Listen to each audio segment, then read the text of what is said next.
Thank you for coming out. It's great to see some students. I missed coaching, and I hope you're going to be good students, and I hope I'm going to be a good teacher. It's been a while. And table tennis is a very complicated sport, as you know, which makes it very frustrating but fascinating because you never stop learning. So what I would like to do is try and introduce you to a concept which is something that you can apply at any level. You can start applying today, and that's what I hope, is that I want you to leave here with an understanding of this concept, and we're going to get a chance to practice the application of it, and I want it to be in your brain so that you use it every day, almost for every shot. There was a time when I finally got this eureka moment. It was constantly in my mind to improve everything that I did, and I think that's what I hope it will do for you. So if you don't understand, ask away, ask questions. So the very first thing I'll do is ask you what you think timing is. Does anyone have an idea of what timing is? Yeah? It's the perfect moment. Yeah, exactly. And how does it relate to playing? It's maybe anticipating the shot, not doing late with it. Exactly. There's, yeah? Hitting the ball depending on what peak, either on the come down or the top. That's very important, because that is, I believe that there are two definitions for timing. One that most people are familiar with and use and know, and the one that I'm going to introduce to you, which is not fixed. It's a very fluid idea of timing. So what I was taught right from the beginning is timing is where you hit the ball. You can hit it right after it bounces, you can hit it at the top of the bounce, you can hit it later. That's a very common definition of timing. My idea of timing is something that comes ingrained at birth. Something, who would like to be my first guinea pig? Come on, be brave. Oh. Do it. No. Were you gonna? I have one here, a brave soul. Yeah. So just get a racket. Here, my racket. And yeah, stand over here. Okay. I'm going to. You're gonna do great. I'm gonna toss the ball at you, anywhere in the air, and you're going to, using backhand, forehand, whatever, just gently give it back to me so I can catch it. Okay? So maybe a little bit like this. So okay? So I'm gonna throw it. You're gonna. That's timing. Oh, that wasn't. That was terrible timing. Okay. So what comes naturally? What comes naturally when you see a ball coming at you? Reaction. What else? Think about the next move. Exactly. You're putting your racket, you're not thinking, oh, the ball's coming, I'm going to do this, or I'm going to do that. Your racket goes to where the ball is. Yeah? Yeah? So your racket, it's three-dimensional, so he puts his racket to where he needs to meet the ball. His brain is pretty good at calculating the travel path, three-dimensional, and that's timing. And then we lose it when we start to complicate it with, let's do the forehand like this and let's do the backhand like that. That's important technique. But without good timing, technique doesn't matter. You can be the most beautiful player and keep missing everything. So timing. Questions? Pretty simple? The idea is simple. I'll show you why it's so bloody difficult. Thank you. Okay, so keeping that in the back of your mind, now I will just give you a little bit of background. As if you're like everybody else, including me, you're very impressed when you see someone who's a higher level than you, whether it's, provincially, nationally, internationally. You watch them and you think, wow, I'm going to try that. I'm going to do that. And that's the first step that we all go through. And then, of course, why does this player do it like that and that player do it like that? Then you get coaches telling you, no, don't do it like this, do it like that. Does that ever happen? You get a million different. And that was a frustration of my athletic career, let's say, because I had so many opportunities to see players of all levels, and also to work with coaches of different levels. And I didn't know how to incorporate the knowledge that either I saw or I heard. And it became very obvious, just like with everything else, is that when you copy, you don't really understand. And the key is understanding. So if you are an architect and you want to build the next Sydney Opera House, you're not going to copy it. It's never going to be as good as the original. And probably if you copy it, it'll fall down because it's so difficult to keep it standing up. So you have to understand in order for everything to make sense, and so that you can innovate and keep improving. So how did I start to apply that when I was watching top players? Is I decided to watch talent. Like, why are certain players like so talented? And talent. I was watching talent. So let's see if we can put out what makes talent. Does anyone have any insights into talent? What would you consider as talent? Good reflexes. Good reflexes? It's something that comes naturally to you. Can we learn from it? It's natural, but we need to learn from it. What are they doing so well? Determination, dedication, Practice. That's more psychology, right? Okay. Yeah. Timing? Yes. Yay. Great start. Yeah, good stuff. So there are many different qualities, obviously, and it's not as simple as I want to make it, but I try to simplify things so that you get this light bulb moment. And what I, over the years, found as commonality is talented athletes, whether it's table tennis or any other sport, are effortless. Like, okay, in tennis, you look at Federer. I mean, it's like, you don't try, you're kind of effortless. You're always in position, so anticipation, so on. Yeah, that's all part of it. Talented athletes never seem to be stressed. It's almost like you expect them to yawn when, things get difficult.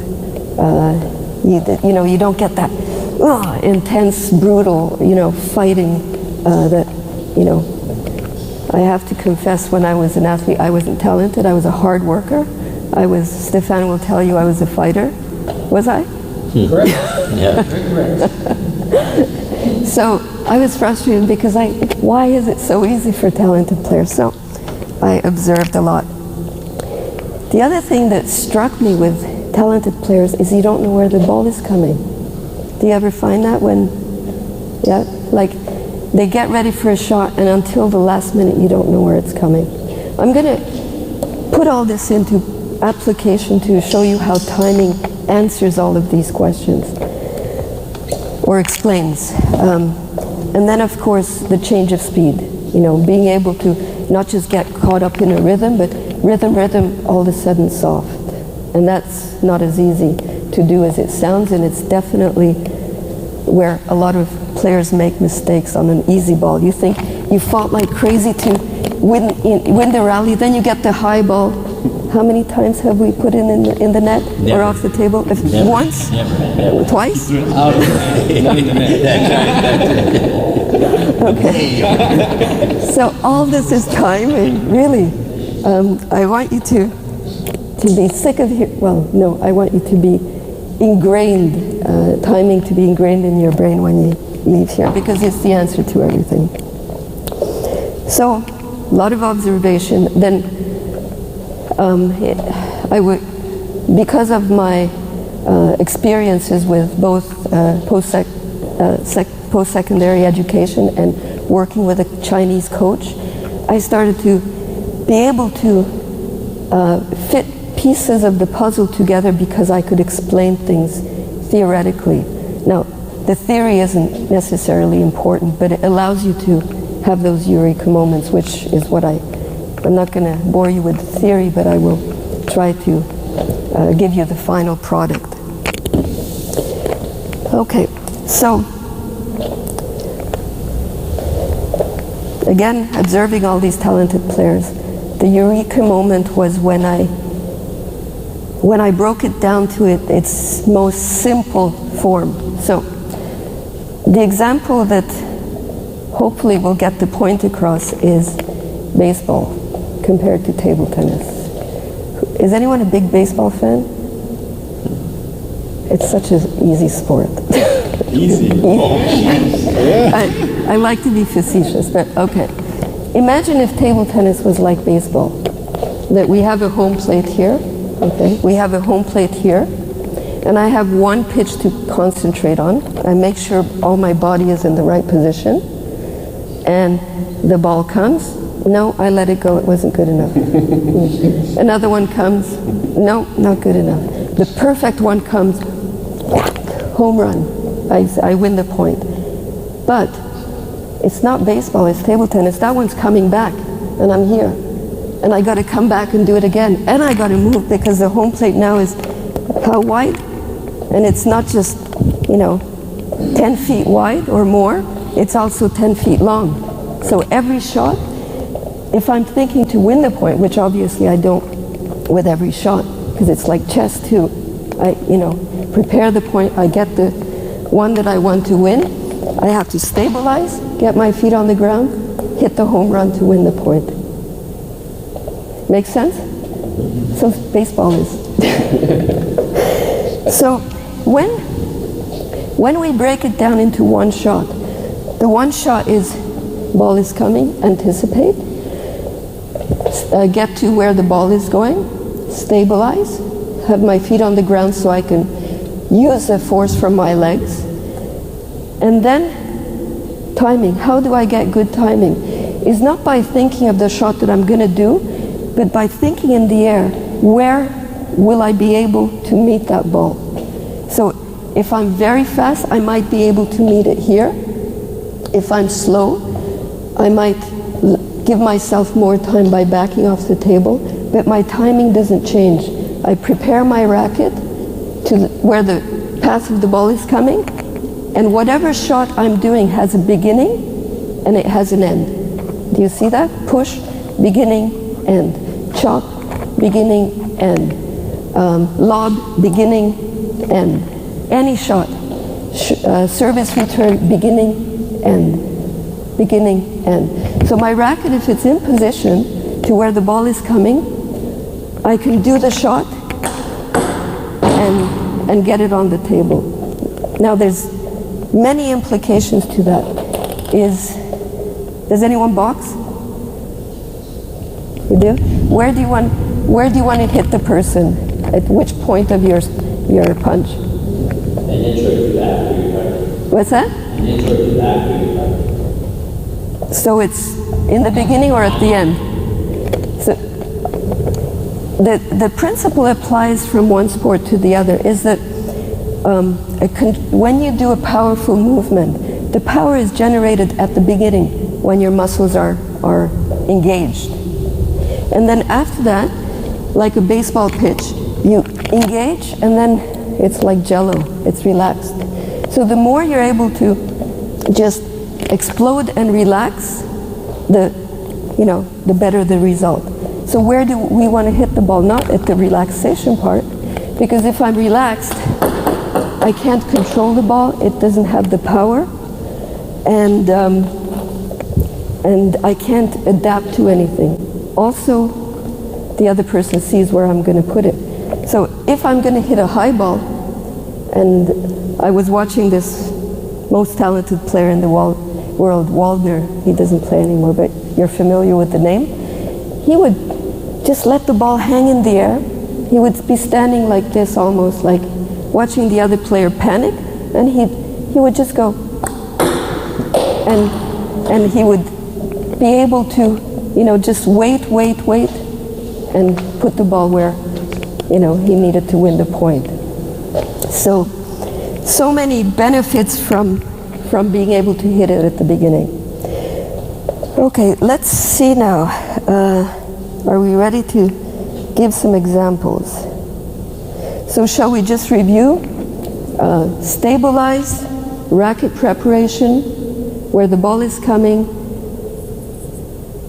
The one thing that I haven't stressed enough is when you prepare your racket, if you can just relax at the last second, relax, then do your shot. If you're a little bit stressed because you're excited because you're going to win this point, or you're stressed because it's 11-all, or you're stressed because, I don't know, somebody's talking too loud, or your stress can be created by the opponent on purpose. Your job is to do a shot, relax, do a shot, relax, do a shot, relax, and then you string them all together and you become amazingly good. Okay. Any questions? To relax. Yeah? To relax, I think as a lot of people are very tied up. Is it better for you to let the racket more loose in your hand? It is, but it's all, I don't like to separate things out because I find the more you can simplify the task for your brain, the more success you will have. So if I'm thinking about my hand, I'm not thinking about something else. So I just have to think of it globally. And that's a very good point. Now I need somebody to demonstrate. Are you, you've been elected?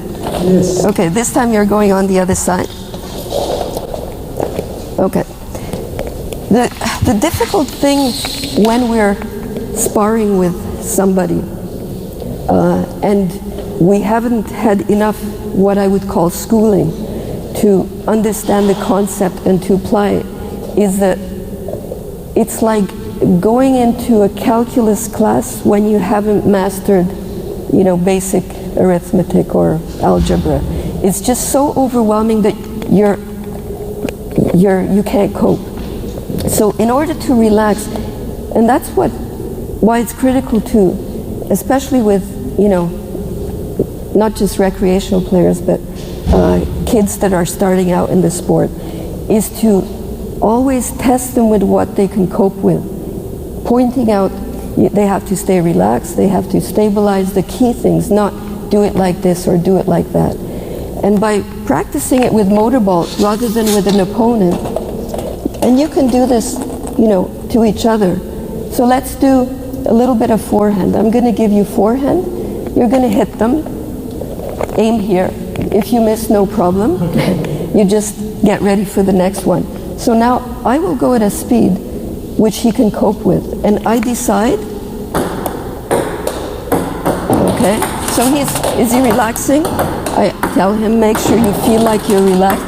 And sometimes you feel it in your head, because when you watch these world-class players, you can't say, oh, they just paused and relaxed. But in their head, they know that how their hand feels and their body feels. It's just relaxed. You know when you're not relaxed, right? So now I'm going to move it around a bit, okay? And I might speed up too. You have to move. Forehand, please. No cheating. Okay. Okay, now if I go too fast, he's not too bad. But I go at the speed, thank you. I go at the speed where he can tolerate it. And believe me, when I was training, national and international level players, the speed with which they could cope and be in perfect position every time was three-dimensional, like this, like that. And they would be separating each shot as if they were at home plate. They would be, in position, stable, getting ready for the next one, never out of balance. Because once you're not able to cope, it's like a snowball, right? You're like this, then the next one is gone. So you've got to be in control. This is in control. And you can be in control with both feet on the ground. You can go like this, come back. That's what I do now, I cheat. I used to move really well. Anyone else would like to try it? Any brave soul? Come on. Come on forward. That's it. How are we doing with time? Stop me if you've understood, because I tend to talk a little bit too much sometimes. So where's my? Were you coming? You want to play? There's one here. That's too Listen my rocky. Oh darn. Yeah. Okay, so a little bit of motorball. Okay, so I'll start slowly. I'm not going to tell you. I'm going to let you warm up. I'm not going to tell you, and then I'll start moving it. Only your forehand, and then I'll see how much you can take. Okay, now, let's be coaches. Let's watch his forehand. And the reason it's important to recognize what another person is doing, because a quality that you have to develop is to be able to see what you're doing. And you can only learn that when you recognize it there and then you think, do I do that? Yeah, I do that too. Because you're constantly self-analyzing your mistakes too. Okay, so what? Is his timing good? Anybody? What? Not the little step one, not the little step stiff to me here. Sorry? Is it the little stiff? Stiff? Yeah, exactly. And is he hitting it at the beginning? Better? Now, the reason I wanted, that wasn't very good. The reason I wanted to point that out is because of excitement and wanting to win the point and play. What we often do is we see the ball coming, we go like this. How many times do you do that because you want to kill the bloody thing? Do you do that? Anybody? Everybody? So do I. So that's the trick, is when you get excited, you don't go like this, you go like that. Like you put your racket, and then it's relaxed. If you pull back, you're not relaxed, you're tense. Okay? What else did I have to say about that? It'll come to me, I'm sure. Okay, let's do it again. I know. Okay, so I simplified everything, obviously. So this is, not in today's session, but every technique, there's a good way, better way to do it but there are many different ways to do it. However, not every shot is completely at the beginning like that. Flat balls, blocks, hits are usually very close to the beginning, as close to the beginning of your movement as possible.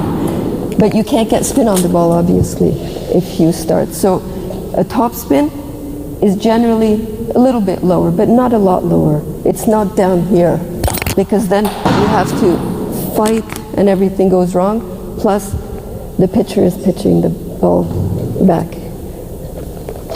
See? Okay? So for the top spin, start a bit lower, and then you can spin it, but not at the floor. Okay. Now you're ready? Yeah. Okay. Me too. I won't talk anymore. Okay. So obviously this is a bit too much for him to cope with, so I back off a little bit. I talk him through. You want to, each time you hit the ball, try and be stable on your feet, relax, do your shot. A bit better. Okay. And by working this way, it doesn't take that long. You gradually increase and the concept becomes natural.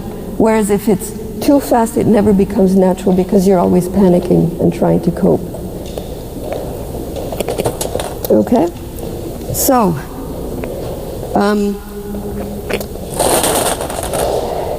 we're quite a lot of players. How many tables? You just want to let them know what you'd like them to practice? Yeah, I'm trying. Close up. If you break up into equal groups on each table, I will get you to try out some things.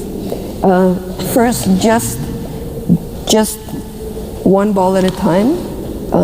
We'll do that quickly, and then you can choose whatever shot that you want to practice, trying to keep in mind, timing, relax, move, stabilize, and separate each shot. Okay? So the first thing I'd like you to try, normally I would have used the floor, but it doesn't bounce.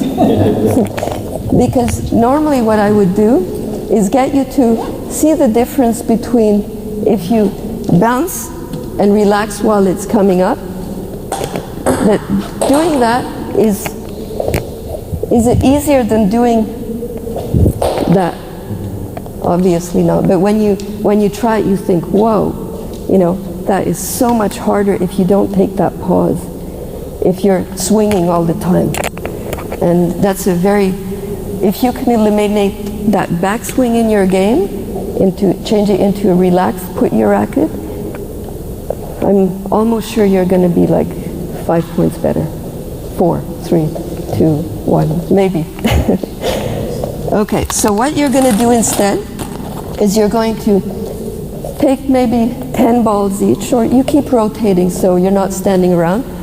You bounce it, and then try and put it on a target. So place something on the table and aim for it and watch what shot you're doing where you're starting. You can do any shot, hit it in the beginning. One thing I did forget to mention is by having good timing, I have enough experience just to look at someone for like 1 second, and just by looking at the quality of how they contact the ball, I can tell if they understand, I can tell if they're talented, I can tell many things. And the secret that I use is, if your timing is bad, you have your racket and the ball colliding somewhere. It's like a collision. The ball is coming at you, and you collide with it, and it just happens to, go somewhere. Could you see that? When you have good timing, your racket should look like it's your hand. When you contact the ball, it's almost like the ball comes, you grab it, and it's like it's like that. It's not like that. So when internally, a lot of this is sports psychology. You have to sort of feel it in your head. I'm going to take the ball. I'm going to put the ball over there. Of course, when it's slow, it's easier. When it's fast, it's bloody hard. That's why you play for 20 years, 30 years, 40 years, 50 years, and you're always getting better. Okay? So that's the first thing you're going to do. I'll walk around. So just make sure you take about 3-4 balls each. Practice your shots. Try and feel that relaxation. Aim for 2 targets. So you're going to put 1 target short and 1 target long. And you try and aim for those. Okay?